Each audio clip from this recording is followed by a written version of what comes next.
What is going on, YouTube people? Neo Cards and Comics here. Today for an Easter edition of the weekly show. The Sunday morning where we hit on all three major sports, pick a few key cards, a few key trends, recap any news bits that I may have missed throughout the week, and just kind of use this as kind of a general catch-up, catch-all for all the things moving and shaking in the wonderful sports card world. Today on the news front, the only real thing that's changed, we had the Marks card stuff. We had the HGA ownership change all very recently. The only thing that's really changed with any of those since is the HGA situation. And it's not a huge change. Their new overlords have come out and said that they are pausing all submissions. This came out Friday night, I believe. So no more incoming cards as of, I think, this week. I think you still have a couple days to submit. Maybe this Monday is the final day. But they don't want any more cards coming in so they could get caught up on their backlog. That seems fine. Probably something that should have been done a while ago. My only quick takes here, I don't want to spend a ton of time on this. They weren't really getting a ton of cards to begin with, maybe 1,000 a week. They were only clearing about 3,000 a week. So, you're netting out, or they were clearing 3,000 off the backlog. So you got 1,000 coming in. I guess you're clearing 2,000 off, really, not including what coming in volume. Just the fact that they're only processing that many cards seems a little rough. They said 5 to 7 weeks. So that puts you in the midsummer. What do we think the grading scene looks like by midsummer? And what do we think it looks like, not just for HGA, but for everybody? By the time we get to midsummer, I have a feeling PSA and SGC are both going to be considerably cheaper to grade with than they are today. I don't know where that puts HGA when they come back. I have a feeling that business was built on grading cards at a certain price point. So they're going to have to reevaluate that, because if HGA is more expensive and slower than SGC and even PSA, they're just toast. So we'll see how this all shakes out. Like I said, I don't want to spend a ton of time on this, but that's kind of the big shift there, is that the new ownership has kind of come out and said we're pausing all submissions. Once again, probably the smart thing to do. We will see where that ends up taking them. We'll lead off with baseball first here in just a minute, but the baseball season is obviously well underway. The NBA playoffs have officially started. RIP to my Cleveland Cavaliers. A well-fought battle, and then Trae Young went Trae Young on them in the third and fourth quarter. As I am recording this, it is in between the two games. Anthony Edwards has won, and then the Luka lost. The Luka-less Mavericks have lost. The Mavs game, the 76ers Raptors game is just getting started, so I don't know how that goes yet. And the late game with Steph Curry also has not fired off yet. I'm not sure what his status is. I believe that he's back. I don't know how much he's going to play. So we'll see how kind of all that stuff shakes out. But we're already starting to see little swings in the market just based off the news we've had so far. So smash the like button if you haven't. Subscribe if you're not. Any questions or comments, leave them down below. We'll hear a quick word from our sponsor, as always, MySlabs.com, sponsoring the Sunday video. Home of the 1% seller fees plus PayPal goods and services, but cheapest seller fees around. It still allows you to keep your cards in your hand. If you're posting to eBay, there is no reason to not also list the card over there. So, quick word from them, and then we will dive right in. The platform designed by collectors for collectors just got even better. MySlabs.com is proud to now feature dedicated sections for both raw cards and raw comic books. Browse over 100,000 slab collectibles, authenticated by the industry's most trusted grading companies. Then check out a massive selection of sealed wax and now raw singles and raw lots. Join a passionate, no-nonsense community of nearly 50,000 members and enjoy some of the best buyer and seller protection in the business. And as always, MySlabs offers one of the most disruptive pricing models in the hobby, with seller fees as low as only 1%. So the next time you're forced to pay 10%, 20%, or more to sell something from your collection, head over to MySlabs.com, the low-fee marketplace by collectors for collectors. Once again, shout out to MySlabs.com for sponsoring today's video. Go check them out if you haven't. Go do some shopping on there. I actually just bought a card on MySlabs. 2 cards on MySlabs, actually. One is lost in the USPS system. One I got very quickly. I'll wait and talk about those all on the same mail day, hopefully. Also forgot to mention this at the top. Had the Rated Rip show yesterday in Canton, Ohio. Was there for a few hours in the morning. Did not buy anything, but did make a pretty big trade. I'm probably going to do a dedicated video about it. Spoilers, if you follow me on IG, you already know what the card is, but we'll save that for the actual video itself. Also, I forgot to mention this at the top. I don't want to give anything away until it actually happens, but in the comments down below, if, say, I was to have a guest on the channel, and let's pretend this guest is a president / CEO of one of the major grading companies, what questions would you have for that person? I want to leave this company agnostic. Just general questions for a president of a grading company. I have some already lined up, but I'm just curious. Throw some down below. No promises that I'll use them, but if something sparks, then I may steal one of your questions to ask said person. I have an interview lined up later this week. It will not be a live. It'll be pre-recorded and then post probably by the end of this week. So in the comments down below, just leave something like question, colon, semicolon, whatever, space, dash, pick something, and then type out what your question would be for a person in that style of position. Anyone that's followed the channel for a while will probably be semi-surprised by this guest, but I'm excited, very excited to have him on and chat with him for a little while. So I'll throw that out there as well as a little spoiler for you all for something that I got brewing for later in the week. With all that being said, market movers, charts, graphs, and link in the description down below. Buck for the first month if you want to try it. Let's rock and roll. Baseball first. In the Wonder baseball, the kids are off to a slow start. Mr. Witt, Julio Rodriguez, meh. Wander's doing pretty good, but nothing crazy. Vlad has been the star player of the season so far, in my opinion. He's just going absolutely ham. Soto has started off pretty strong. Ohtani was kind of quiet, and then I believe he hit 2 home runs on Friday night. I was a little wrapped up with the Cavs game and then popped on Sports Cards Anonymous streams towards the end. But baseball season is well underway and a lot of excitement. A lot of baseball stuff seems very liquid. Some of the young people are prospecting again. It's wild times out there in the baseball world. But at the show today, a lot of people, I heard just walking around, I heard a lot of people asking for Vlad cards. That was the one person that I probably heard their name thrown out more than anybody else. The other big talk of the show was actually the Marks card stuff. A lot of people were kind of chit-chatting about that in little side conversations as I was kind of roaming around. So just kind of give you a little vibe of a, 60 table local show here in Northeast Ohio. First up, little Bobby Witt action. Just kind of wanted to see how him and J-Rod stuff is doing, since those are just 2 super hyped guys. I did not pull Torkelson. He's actually had a couple home runs, I believe, and has looked pretty decent. Witt down ever so slightly, and I ran this back a little further. I went back 30 days. You could see the slow, steady build up. Oh God, he's going to make the big league roster spike, and then it has come slightly back down again, down to 2.7K. Most of the spring, that's where it was at. It got a rise as the rumors of the call up, and then we had the one super excited sale here at 3.8. But you can see we then pulled back down to 3.1, then a 2.75, and then to 2.7. So we'll kind of just see where it goes from here. And this is just his first Bowman Auto PSA 10. No refractor, nothing super crazy there, but still a pretty big card. Same card, J-Rod, Julio Rodriguez. Mariners not doing him any favors, batting him at the bottom of the order. I don't think he's seen a fastball all season. He's the more exciting one to me. I know Filmington agrees, but just based off some stuff that Filmington said, and then some stuff I've looked at on my own, in terms of a card market perspective, I think he has a little bit more juice to him in the long run than Witt does. His stuff has held more steady. $2,200 back in mid-March, and it currently sits today at 2K.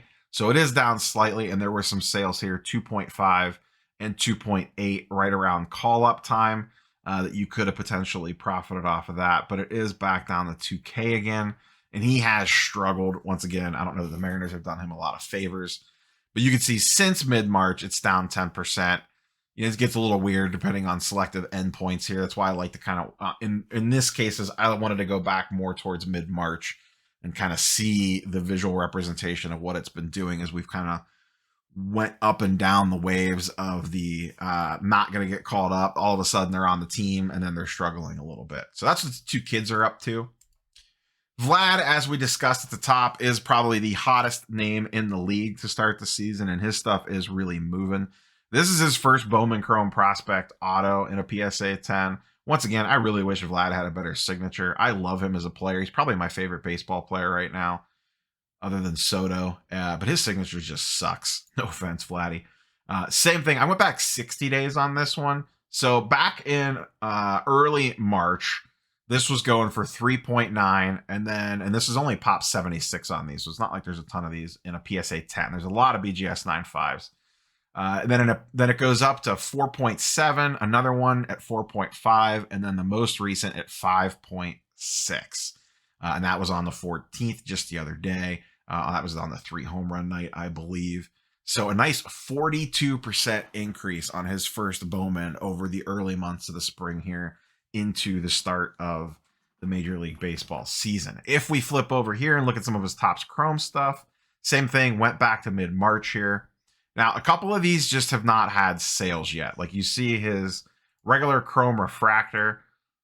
The last sale is 413, so the 3 home run game's not factored into that yet. So I'll be curious to see what that goes for. The X-Fractor went up to 825, which it was there and then went down. You can see X-Fractor's this purple line here. Mid-spring, there was one sale there, 825. It dipped back down again, and then that game kind of sorted back up again. So we'll see where the next couple go from there. Prism Refractor up 15%, and I've also pulled his Sapphire, base Sapphire, up 24%, up to $1,700 at a PSA 10.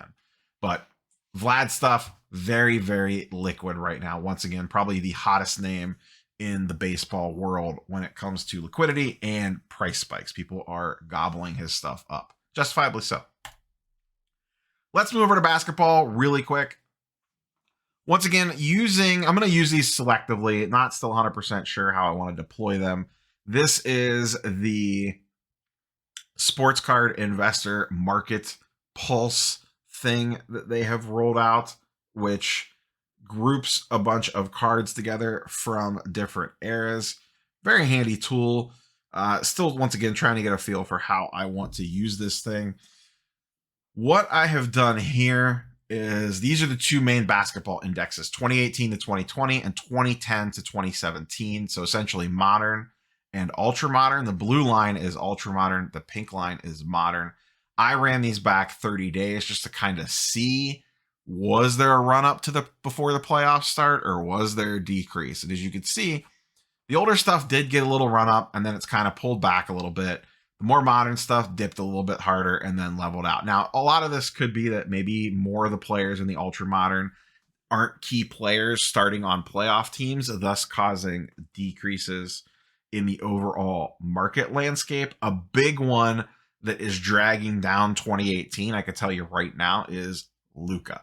We'll talk about Luka separately here in a minute, but he is definitely deflating 2018 a little bit. And when his cards carry so much value, it could kind of swing the whole index a little bit. But generally speaking, Luka's stuff has been trending down.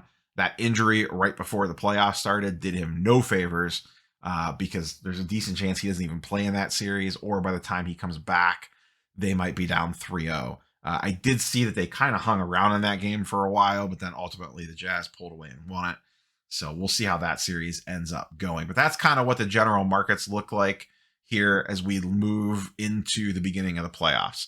I'll be curious to see as we move throughout the playoffs how these swing or if they continue to go down. Remember, only every round that goes by, more and more players go home. So it's going to be trickier from a macro level for the entire market to stay up on those guys as we potentially see some offseason dips. I've been talking about Tatum a bunch lately. I think he's been on the last 3 weeks worth of videos. His Silver Prism continues to slowly climb up. It's now up to 1525. over the last 30 days. That's a 51% increase. We'll see what they do against the Nets. They're going to have the center stage, him versus KD. This thing could keep going way up, or they get bounced. I don't think his stuff would crater as hard. Tatum is very popular. A lot of it will depend on how they play. But Tatum stuff does continue to climb up as we head deeper into the playoffs. Darius Garland, my boy. This is his his red prism out of $2.99. I own one of these. I pulled this as an example because a lot of people talked about, I did that NBA market video a couple days ago, about a week ago. And I used silvers. Prism silvers is the example. And a lot of people were like, are prism silvers still the way to go when it comes to judging how the market is feeling about a player? Maybe you should use more short print numbered stuff. So in this case, Garland, the Cavs have obviously struggled down the stretch, lost the first play-in game. This auction actually ended, this last sale on this, I believe it was right during that game, towards the back half of that game. I think it was in the middle of the fourth quarter, late fourth quarter, so you can kind of see how things were going. And once again, this is the true red color match out of $2.99. Gorgeous looking card, pop 44. And over the last 2 weeks only, this card's down 20%. From 900 all the way down to 700. And I can tell you at one point in time, if I go back further, this was a $1,200 card. In the early winter, when the Cavs were really rolling, this had spiked up to over $1,000, close to $1,200. Like I said, I bought one for $600, I think, around Christmas time, around Thanksgiving or Christmas time. And this card continues to slide backwards, as does most Garland stuff. Why? Because they're going home. Now, if Garland dips hard, I would definitely be a buyer. He played extremely well in both play-in games. They just kind of ran out of gas. And they get to keep their lottery pick now. So they'll probably either use that, depending on where it ends up, or that could be a very viable trade chip to go get someone else to help out the offense. That team, though, I always said land greater than sex when it came to Garland and Sexton. They desperately needed Colin Sexton last night. That was a game where you could see not having Colin Sexton really hurt them. They're a scorer short. LeVert is fine. I kind of hope they don't give him a boatload of money. I would much rather have Sexton, to be honest, than LeVert if they have to choose. I think they could do both, but we'll see what happens there. Interesting offseason for the Cavs. But once again, this just kind of goes to show that super short print color match stuff is not immune to market dips. Moving along, we mentioned this earlier, Luka Silver Prism. This one has kind of taken a turn here over the last couple days with that injury. You can see it's all the way down to 2,400. It had gotten a little bit of a spike. It had kind of flattened out here at around 2,300-ish. Started getting a run up because they were playing really well. They were starting to get a lot of buzz. He gets hurt, and now we're climbing back down again to 2,400-ish. Curious to see where the bottom is on this. We probably won't know exactly till the rest of these playoffs play out. But I could see his stuff continuing to slide backwards. Calf injuries are no joke. I wouldn't be surprised if he doesn't register a single minute in this playoffs. Calf injuries are just tricky. That could do some serious nonsense there. Let's wrap up on football and close this puppy out so you guys and girls can go eat the chocolate ears off of bunnies and go find some eggs and whatever other nonsense you have planned today, if Easter is your thing. Football. Once again, was just kind of curious to see how the general offseason football market is performing, how prices are holding up.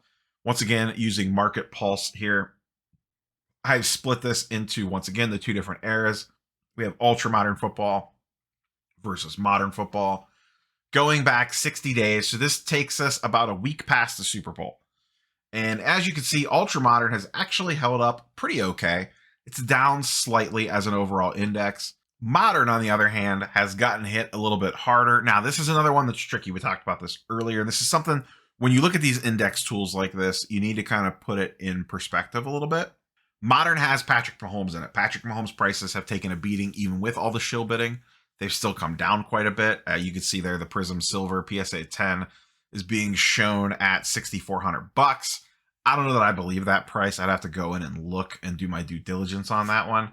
But the fact that Mahomes stuff is down, that's a large chunk of cash just because of the inflated values of his cards. So it hurts the overall market index. I'd be curious if I could strike out Mahomes from that list, what that line would look like if Mahomes was not included. My guess is it would be much more in line with the ultra modern line, the dark blue one versus the modern purple one. But generally speaking, football down ever so slightly as we move throughout the offseason. We will see what happens, as now we are going to be heading into NFL draft mode. And in the last couple years, that is when offseason prices peaked for some of these guys. Will that repeat again? Don't know. Only time will tell. I didn't want to look at one specific or two specific player comparisons because I was just kind of curious. Once again, going back 60 days because it puts us just past the Super Bowl, where specifically in this case, the Burrow market had kind of reset itself. This is Burrow and Herbert Silver Prisms. Only 2 Herberts have sold, but a couple Burrows have. Generally speaking, both down a little bit. Burrow taking a harder hit, obviously. Though this was a little bit post-inflation, it was still a little bit high. His Silver Prism's down 35%. Herbert's is down 15%. And Herbert is now a little more expensive. It's at $3K for his PSA 10 versus Burrow's at $2,700. Both similar pop counts on those. The Herbert's at 130, the Burrow's at 153. Just found it interesting that Herbert has been holding up a little bit better than Burrow. I actually like what the Bengals have done this offseason, even though it wasn't super sexy. You know, they got offensive linemen and stuff, nothing super crazy there. But we will see how this trend continues throughout the offseason. I think these are still, I've gone out on this limb a lot. I think these two, plus a little bit of Josh Allen, are probably going to be the hottest names at the National when it comes to players. That doesn't necessarily mean they're going to see massive increases between now and then, but I have a feeling those players will be extremely liquid at the National. They'll be very easy to move them at trade nights and to dealers. So in the old Atlantic City. That's all I have for you guys and girls today. Once again, like, comment, and subscribe. If you have a question that you would like to ask a president/CEO of a major grading company, please leave it in the comments down below. Just preface it with question or just something so I know. Question for upcoming guests. So I just know it's not a random question to me, and it's a question that you're asking for that individual person. Like I said, I'm not exactly sure of the time range that I have the person for yet. So if there's something spicy that one of you guys and girls throws out there, maybe I will steal it and try to get that asked for you. Or if I see a general trend in questions where a lot of people are asking the same questions just different ways, I will try to work that in as well. So fire those in down below. You have a couple days to get those over to me. I am meeting with that person midweek to get that recorded. I'm excited about that. And that's it. You know, baseball season, we are off and running. Upcoming videos for this week, just to kind of give you guys and girls a little preview. I have a video I want to make about the trade that I made today. I'll probably do that as its own separate thing. It is a classic case of they let you buy them back because it's a card I've already owned that I brought back into the fold. I have some packages, but I need to wait for them to get here. Otherwise, it'll be a short mail day. I also have a little bit of a product review, and we may do a giveaway. I'll talk about that when I record that video because they sent me some stuff. And it's a product that I already use, so I was more than happy to have them send me stuff because they have a new version of it. So I was super excited about that. So we'll talk about that in a video this week. And not sure what else. I would like to do, I'm going to speak this into existence so then it makes it more likely that I do it. I would kind of like to do a football offseason market update like I did with the NBA one leading up to the offseason or leading up to the playoffs. Maybe do like a 60-day, last 60 days, you know, what's moving and shaking in the football world. A little bit there, something like that as we head into the NFL draft. So maybe look for that. Maybe I'll drop that one day this week. And then beyond that, don't know. The hobby has been a crazy place. The sports card world, I hesitate to even call it a hobby anymore. Sports card world has been a wild place. So we'll see what happens. I would really like to do, too, a comic book video. I've been jonesing to do a comic book video, but things just keep happening. I was actually going to do one late last week, and then the HGA stuff came out. So, but if you have any special requests, leave them in the comments down below. Other than that, everyone have a wonderful Sunday. If you're celebrating Easter, enjoy Easter with the family, and we will catch you guys and girls on the next one. Peace.